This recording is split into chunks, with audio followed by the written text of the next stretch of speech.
Merci d'être sur la télévision. Là-bas, et poursuivre le journal de ce jour, jeudi 3 février 2022. Mesdames et messieurs, bonsoir et bienvenue à tous. Pour débuter ce journal, nous recevons une invitée. Donc, il s'agit de Madame Aksar Memouna Diko. Elle est conseillère client à Canal Plus Niger. Avec elle, nous allons parler donc de la promotion à l'occasion de la Coupe d'Afrique des Nations Cameroun 2022 qui tire à sa fin avec la finale prévue pour le dimanche prochain. Déjà, l'un des finalistes a été donc connu, il s'agit du Sénégal. En attendant le deuxième finaliste à l'issue du match entre le pays organisateur, le Cameroun, et l'Égypte dans quelques instants. Madame, vous êtes ici avec nous, c'est pour annoncer encore une nouvelle pour les abonnés. Effectivement, bonsoir. Je suis là ici pour dire que le ticket d'entrée à Canal Plus a été réduit. Maintenant, pour toute personne qui détient 8 000 francs, il peut se prémunir d'un décodeur avec un mois d'abonnement ainsi que la parabole. Et on a fait cela afin que tout un chacun puisse regarder la CAN qui est en cours et surtout la finale qui aura lieu ce dimanche 6 février. Oui, les décodeurs, vous dites, ils sont disponibles jusqu'à présent? Oui, c'est disponible, mais c'est dans la limite du stock. Et comment avoir ces décodeurs? Vous avez un téléphone de votre portable? Oui. Les décodeurs sont disponibles au niveau des boutiques Canal+, telles que la boutique Bobienne, la boutique du siège et la boutique de plateau, ainsi que les différents vendeurs agréés. Vous êtes ici aussi, c'est pour annoncer aussi une nouvelle par rapport au réabonnement? Effectivement, et à partir du 1er février, il y a une nouvelle offre qui est venue concernant le réabonnement. Pour toute personne qui se réabonne à la formule supérieure de sa formule initiale, aura un bonus de 30 jours.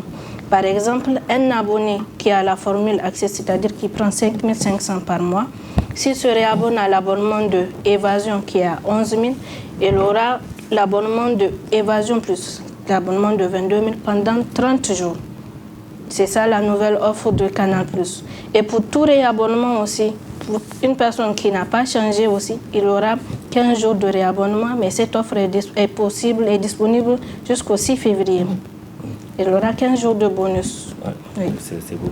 Donc, oui. Comment faire pour ce réabonnement? Effectivement, comme je le disais, comme pour les décodeurs aussi, il faudrait se rendre au niveau des boutiques Canal+, ou bien au niveau des distributeurs agréés, ou bien par Money, et Airtel Money, et Move Cash et Zamani Cash aussi. Donc, on peut faire ça par paiement mobile. Ok. On voit donc Canal Plus est toujours là pour satisfaire les clients. Effectivement, c'est pour cela qu'on a mis en place même une nouvelle formule d'abonnement qui est seulement à 3 000 francs seulement. Pour toute personne, même si elle achète le décodeur maintenant, elle peut se réabonner à 3 000 francs pour profiter de ses chaînes favorites. Donc, Madame Aksar, avant de vous libérer, un message à l'endroit de vos abonnés? Et oui, nous remercions d'abord nos abonnés. Et aussi, nous les invitons à se réabonner afin de toujours profiter de leurs émissions préférées et on leur promet encore beaucoup de belles choses sur les chaînes Canal+. Merci, Madame Aksar Memouna. Je rappelle que vous êtes conseillère client Canal+ Niger. Merci pour toutes ces précisions et bonne suite. Restez avec nous pour suivre la suite de cette édition.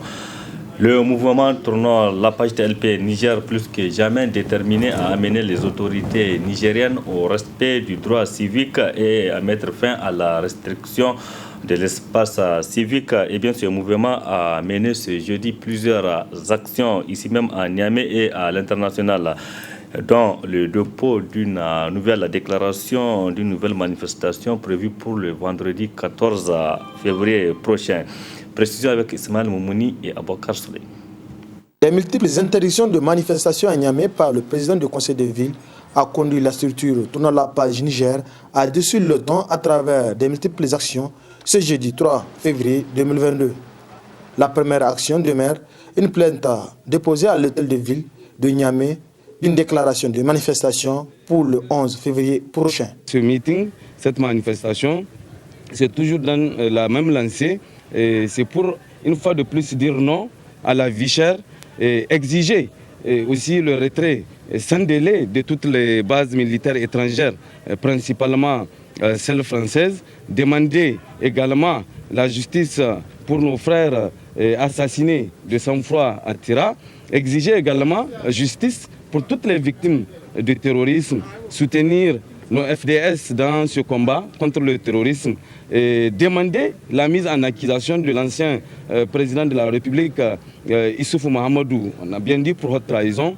Également apporter tout notre soutien au peuple frère du Mali, victime des sanctions illégales et illégitimes de la CEDEAO. Ensuite, ce fut un dépôt de plainte au tribunal de grande instance hors classe de Niamey contre le président du conseil des villes. Nous sommes venus ici pour porter plainte contre le sieur Oumar Dogari. Le sieur Oumar Dogari, qui est le président du conseil des villes de Niamey, qui nous a notifié un arrêté d'interdiction d'une manifestation censée se tenir le 30 janvier passé, un vendredi. Et nous le savons, qu'il y a une ordonnance du juge qui dit qu'on ne peut plus interdire une manifestation un vendredi, surtout le dernier jour ouvrable de la semaine. Pourquoi? C'est pour permettre les voies de recours. Mais très malheureusement, il a enfreint effectivement à cette décision de justice. C'est pour cela que nous sommes venus porter plainte contre le sieur Dogari pour attentat à la liberté et refus d'exécution d'une décision de justice. Attentat à la liberté et refus d'exécution d'une décision de justice.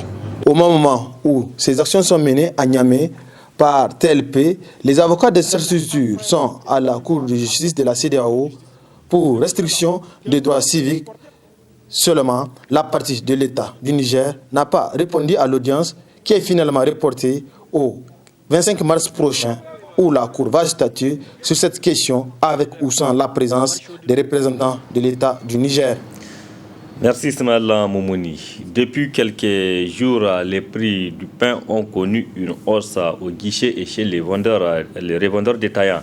Une augmentation constatée par les consommateurs impuissants qui n'arrivent plus à comprendre les vraies motivations de cette augmentation. Reportage Nefissa Yahaya sur les images de Sadou Doumi.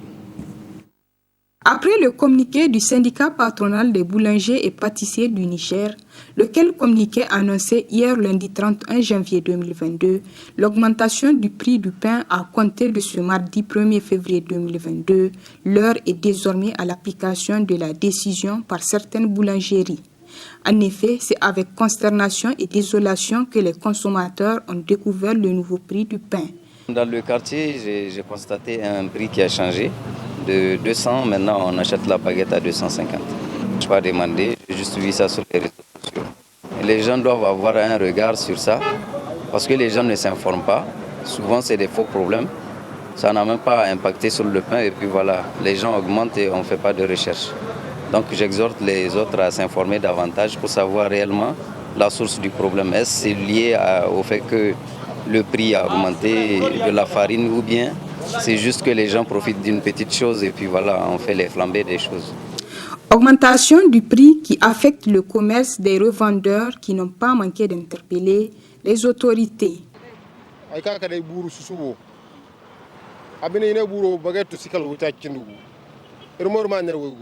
Je suis venu acheter du pain ce matin, mais grande fut ma surprise quand j'ai appris que ça a augmenté de prix. À cause de ça, nous avons des problèmes avec les clients. Nous voulons que l'État revoie cette situation.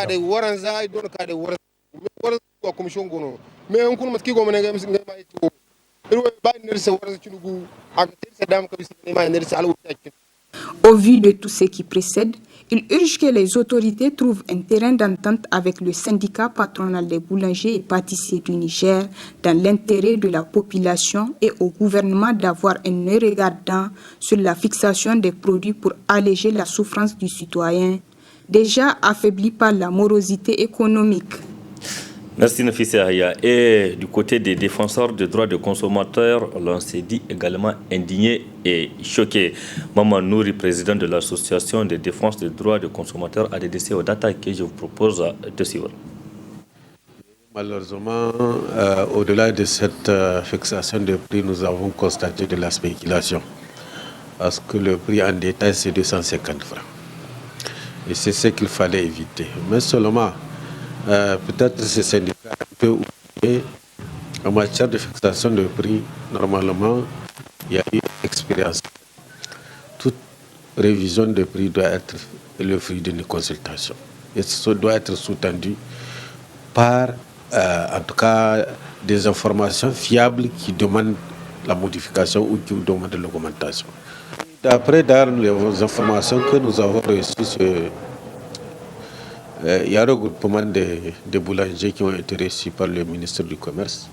En tout cas, la dernière information que j'ai reçue, qu'on a reçue hier officiellement, et ils ont fait part de leur doléance par rapport à la hausse du prix de la farine de blé sur le marché mondial et à certains coûts de facteurs. Lors de leurs échanges, en tout cas, il semblerait que le ministre a pris des engagements pour l'appréciation des coûts de facteurs et éventuellement proposer des solutions. Donc c'est au moment où en tout cas l'équipe, puisqu'il y a en tout cas apparemment il y a une équipe qui travaille sur ça, c'est au moment où ils travaillent sur ça et qu'il y a eu cette décision unilatérale d'augmenter. Peut-être qu'ils ont été impatients. Il fallait d'abord peut-être attendre un peu, au-delà de la question de la concertation, pour trouver une issue heureuse. C'est qu'ils doivent se dire, il y a de la réglementation dans notre pays. Et la réglementation en matière de concurrence empêche à un regroupement de commerçants de fixer un prix. Et là, c'est des pratiques anticoncurrentielles, c'est une entente. Une entente, c'est une entorse à la compétition, une entorse à la concurrence. Peut-être qu'ils ne savent pas, mais c'est ça la réalité. Ça, c'est un premier aspect. Le deuxième aspect, nous avons une loi sur la protection des consommateurs. Il y a une loi sur les infractions. Et il y a une loi aussi sur la question, sur la libéralisation. Partout, quand on regarde, ça empêche à un regroupement de commerçants de s'unir pour prendre une décision en termes de prix. Si vous constatez sur le terrain, il y a de la hausse des prix des produits, que ce soit le savon, que ce soit l'huile, que ce soit le sel, mais ces gens-là, ils ne se sont pas réunis pour prendre une décision unique et communiquer pour dire que nous augmentons. Non, c'est des questions contingentes qui arrivent. Vous avez payé à tel prix, le prix de revient, c'est ça. Et s'il y a possibilité d'augmenter le prix par rapport au prix initial, que le consommateur, en tout cas, connaît, là vous augmentez. Mais un regroupement comme ça, là, vous prenez une décision unilatérale, surtout pour le pain, qui est très particulier et dont on a une histoire là-dedans. Je crois que ça a été très maladroit. La hausse des prix des produits, particulièrement sur le marché mondial, mais c'est des questions qui fluctuent. Ça peut baisser à tout moment. Ça peut baisser à tout moment. Et quand ça va baisser là, est-ce qu'elles vont revenir sur le prix? Et combien de fois, de 2008 à nos jours, le prix de la farine de blé a baissé? Les gens n'ont pas baissé de prix. Donc, vraiment, moi, je crois que c'est des questions structurelles qui arrivent et qui se dissipent. Ça a été trop imprudent pour, en tout cas, ces commerçants, ces boulangers, de vouloir coûte que coûte fixer un prix de façon unilatérale. C'est là donc la réaction du président de l'association des défenseurs des droits des consommateurs, Nouri Maman, relativement à l'augmentation des prix du pain au guichet et chez les vendeurs détaillants. Justement, cette augmentation a suscité la réaction, le commentaire de la rédaction Labari. C'est avec Ibrahim Boubacar. À l'origine, le Niger était un grand pays, respectable et respecté par tous, car il y avait au devant de l'instance des hommes des humains qui s'impliquent et qui se font concerner par tout ce qui touche le grand nombre. Pas de grandes études, mais pragmatiques et engagées. Le seul but, c'est comment veiller aux intérêts et besoins immédiats du peuple. Puis nous avons hérité de cela qu'on appelle, ici et ailleurs, communément des intellects. Économistes, ingénieurs et actuellement, c'est de tout un philosophe que le bon Dieu nous a fait grâce. Mais de quel genre? Car selon l'autre, un philosophe doit apparaître comme un homme de la vérité. Un homme qui refuse de se faire identifier à l'illégalité, à l'injustice et à tout ce qui peut s'avérer insoutenable par son peuple. C'est également cet homme qui agit respectueusement envers ce peuple en basant ses réflexions uniquement sur le concret et le problème de la société. Car la pensée lointaine du philosophe doit signifier profondeur dans la considération des choses concrètes. Aujourd'hui, à la surprise générale des Nigériens, ce qui est parti d'une simple rumeur est devenu une réalité. Un bon matin, les Nigériens ont appris par le biais d'un communiqué que le prix de la baguette du pain connaîtra une augmentation. Qu'est-ce qui n'a pas marché? Où se situe le problème et qu'est-ce qui justifie exactement une pareille augmentation? Ce qui est sûr, les seuls papiers publiés ne précisent aucune raison valable de l'augmentation. Car, selon certaines informations, la farine est l'un des produits qui bénéficient d'une certaine taxation réglementée et souple. Et selon une source, le dédouanement sur la tonne de la farine a certes connu une augmentation. Mais cela ne justifie aucunement l'augmentation d'un quelconque prix sur un produit fini, prêt pour la consommation. De 200 francs, la miche de pain est passée à 250 francs chez le détaillant du quartier, soit une augmentation significative de 50 francs CFA. Et bien que cela semble insupportable, les Nigériens en achètent malgré eux. Et juste pour la petite histoire, ailleurs, pour parler du Soudan, c'est une augmentation de seulement 10 francs sur la baguette qui a été le fait déclencheur de la chute du régime d'Omar el-Béchir. Mais ici, nous sommes au Niger, le pays où tout va bien tant que ça va pour le gouvernant. Tout est acceptable et n'importe quelle mesure, aussi arbitraire qu'elle soit, peut être imposée et facilement consommée. Les Nigériens en est-il réduit à être ces citoyens sur qui l'on impose tout? Son vécu quotidien qui n'a jamais connu une certaine souplesse se détériore de jour en jour. Des lois de finances aux restrictions liées à la Covid-19, sans oublier les inondations qui ont également affaibli le niveau de vie déjà précaire, vient ainsi de s'ajouter une augmentation de prix sur un aliment aussi important. L'on se demande où sont partis ces hommes politiques avec tous leurs projets de société. Les politiques, ou que dis-je, les politiciens nigériens n'est-il que cet homme qui veille uniquement sur les intérêts de l'extérieur? Sinon, comment peut-on cautionner un tel état de fait?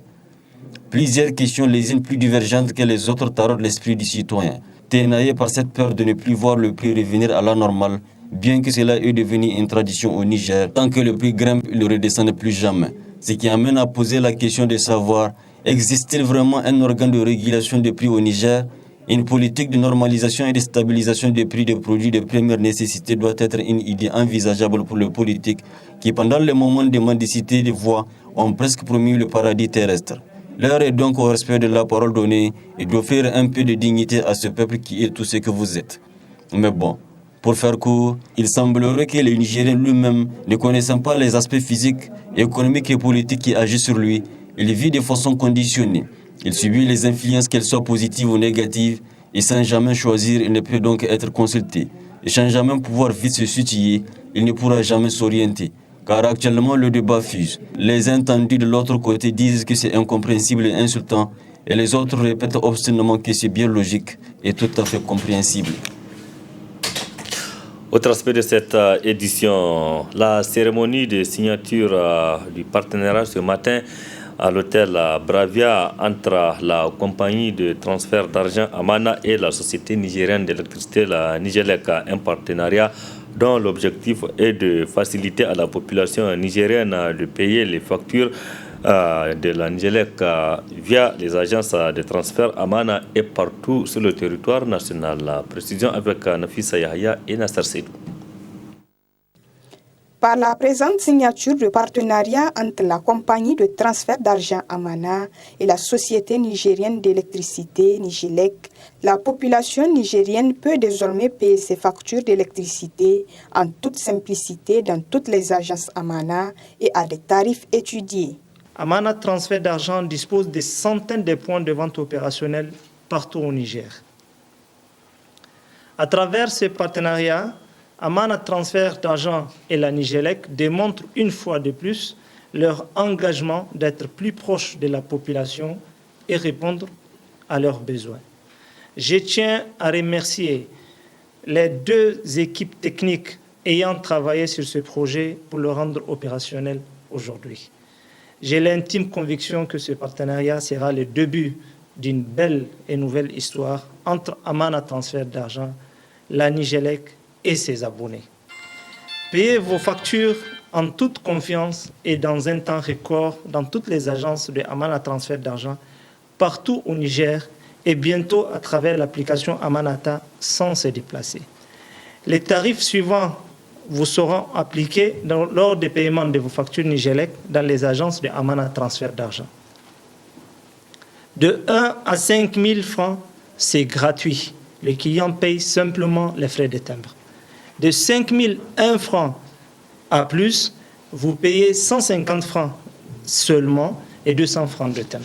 Occasion pour le secrétaire général de la Nigélec de féliciter et encourager la compagnie Amana Transfert pour ce partenariat qui va sans nul doute faciliter les paiements de factures à leurs abonnés. Avec ce nouveau partenariat, Amana Transfert et Finance met à la disposition des abonnés Nigélec plus de 400 agences étendues sur le territoire national pour leur permettre d'effectuer leurs transactions en toute tranquillité à moindre coût. Permettez-moi de faire une mention spéciale de félicitations aux équipes techniques d'Amana Transfert et Nigélec et celles de Nigélec pour avoir réussi à réaliser cette connexion en moins d'un mois environ. Ceci est sans nul doute une prouesse qu'il convient de relever. Ils sont sûrs, rapides et fiables. Avec Amana Transfert, c'est aussi le transfert via l'application Amanata très bientôt. Comme quoi, à Amana, le transfert est simple et moderne partout au Niger et dans la sous-région.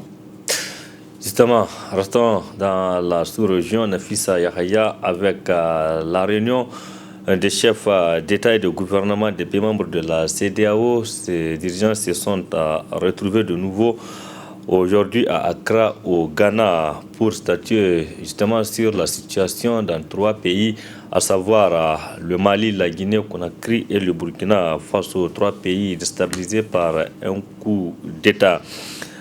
La réunion donc n'a pas prévu de sanctions lourdes contre le Burkina Faso.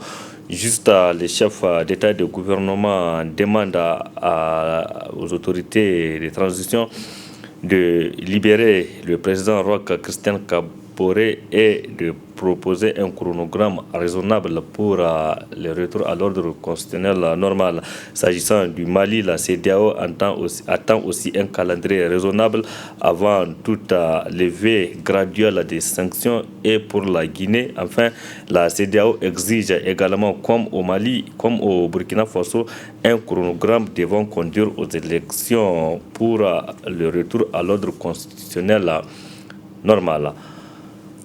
Autre aspect de cette édition, parlons santé à présent. L'évacuation sanitaire est désormais gratuite au niveau du district sanitaire du département de Filengue, c'est dans la région de Tillabéri. Selon Dr Abdou Mahamadou Mokhtar, médecin-chef de ce district, un système de participation a été mis en place en janvier 2020. Il a pour but de prendre en charge les frais de carburant afin de pallier au problème d'évacuation sanitaire au niveau du district sanitaire de la localité. Suivons plutôt dans ce reportage. Face à la problématique des évacuations sanitaires, le district de santé de Filengue a mis en place un système de collecte permettant d'évacuer gratuitement les malades vers d'autres établissements de santé. On a exposé le problème lors d'une assemblée générale du comité de santé et tout le monde était vraiment unanime avec l'appui de l'ONG IRC qui nous ont vraiment appuyé dans ce sens-là. On a pu vraiment mettre en place un système de collecte dont l'équipe cadre même s'est engagée. Moi, je me suis engagé à donner chaque mois 5 000 francs pour le compte et également 10% sur tous mes déplacements où un per diem en tout cas est prévu. Les mairies ont fait la même chose. Certaines bonnes volontés, le MAH de Filengue et également à travers le centime additionnel, le tiers payant, c'est-à-dire les personnes adultes qui viennent, il y a un centime additionnel qu'ils donnent. Donc les gens étaient vraiment unanimes derrière cette approche-là, ce qui nous a permis de collecter environ 12 millions de francs CFA. Et actuellement, je vous dis, il n'y a pas une seule personne qui paye un seul centime en tout cas de francs CFA pour évacuer un malade, que ce soit des CSI à l'hôpital du district et de l'hôpital du district à Niamey. À ce jour, le district sanitaire de Filengue a collecté près de 13 millions de francs CFA pour financer ce projet. Il est très regardant sur la gestion de ces fonds. On a mis un système aussi qui permet de sécuriser parce que personne ne voit l'argent.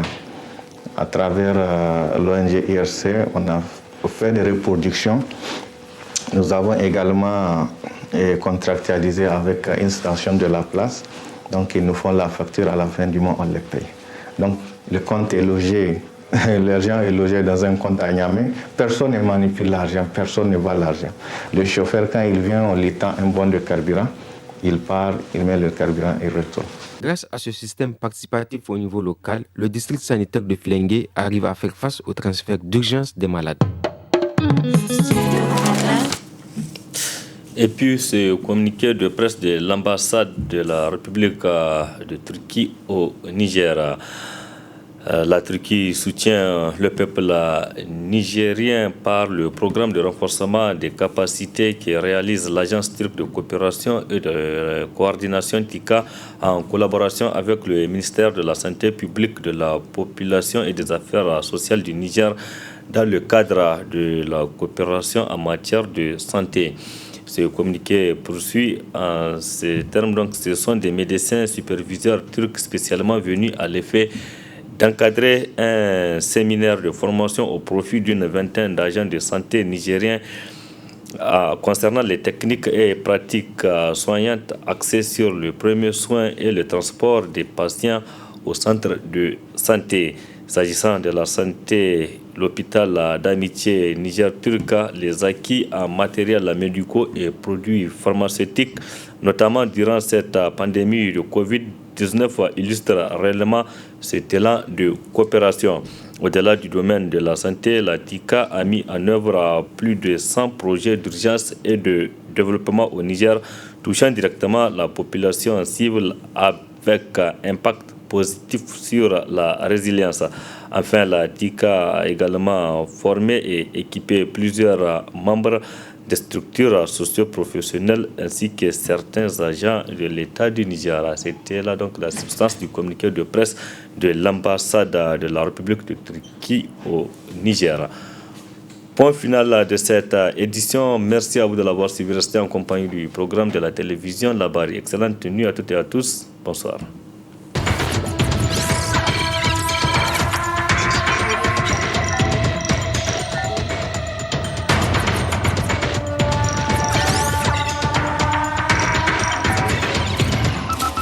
Audio Jungle.